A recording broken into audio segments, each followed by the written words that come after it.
A federal appeals court in Boston is allowing the provision in the Big Beautiful Bill that defunds Planned Parenthood to proceed. This comes after several lawsuits aiming to block the provision, including a Massachusetts judge that put a preliminary injunction on the provision, halting it temporarily. While federal law already prohibits federal Medicaid funds from directly paying for abortions, the provision in the Tax Reform Act bans the use of Medicaid payments to any organization that provides abortions. Opponents argue that those Medicaid funds are used for testing for sexually transmitted diseases, HPV vaccinations, and cancer screenings. The ban will last 1 year. A new report indicates the Planned Parenthood affiliates in pro-life states rake in close to $500 million every year. And some of those funds are your tax dollars. That's according to the nonprofit American Life League. The August report also found that the financial performance of Planned Parenthood affiliates in pro-life states is nearly identical to those in abortion-supporting states. Let's break down the numbers for you. Looking broadly, there are 11 Planned Parenthood affiliates in pro-life states representing 81 facilities.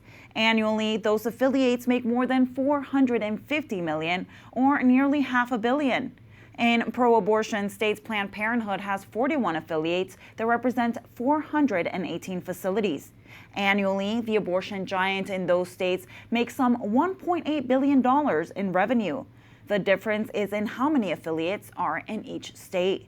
When you narrow down to what each affiliate makes, it's about the same.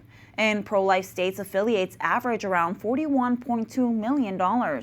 In pro-abortion states, the average affiliate revenue is around $43.4 million, nearly identical revenue.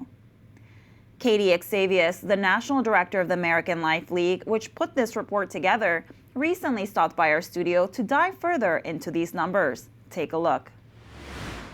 Katie, thank you so much for joining us here today. Now, these are really big numbers that you were sharing with us. Nearly $500 million in revenue for affiliates in pro-life states and $1.8 billion in revenue for Planned Parenthoods in pro-abortion states. Yeah. Where is all of this money coming from? Yeah, so this is something we wanted to look at kind of with the news that they were going to be defunded at the federal level. We hear so much about how they operate at the federal, but we wanted to look at states too, just to kind of see where that money was coming from. And so unfortunately, what we found is they're still being funded at so they were still receiving federal funding even at the state level. So this revenue comes from a mixture of tax dollars, often in the form of grant funding, and then also the money they take in from private donations, bequests, and then their services. How do you account for the 11 affiliates in pro-life states and 41 in pro-abortion states taking in nearly the same revenue each year? So it's something where we really wanted to look at it because it's a little bit of a head scratcher, because we hear so much news about the progress that is being made in pro-life states, and a lot of states even claiming to be abortion free, but yet we're looking and we're still seeing that there's massive amounts of Planned Parenthoods even in these pro-life states. So Texas, for example, which is, we all look at Texas as a model of what a pro-life state should look like, unfortunately still has almost 30 Planned Parenthood facilities within their state, still taking in millions of dollars in revenue. So I think for pro-lifers, we really need to remember that just because a state might have some pro-life laws on the books, it doesn't mean that Planned Parenthood isn't still operating in that state. And unfortunately, they really prey on these states that have laws with exceptions, or states where the abortion pill is so readily accessible, and that's really how they're able to still keep that business going in these pro-life states. Often in pro-life states especially, they're receiving Medicaid reimbursements for abortions that fall under the exception categories. So, those are the rape, incest, health of the mother exceptions.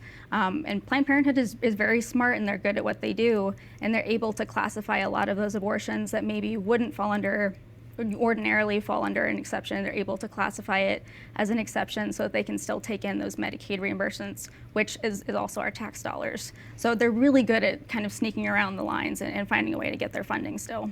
And how is the federal appeals court decision to allow the Trump administration to block Medicaid funds going to impact Planned Parenthood? We're really hopeful that this is a turning point. I think the unfortunate thing is that it's only for a year.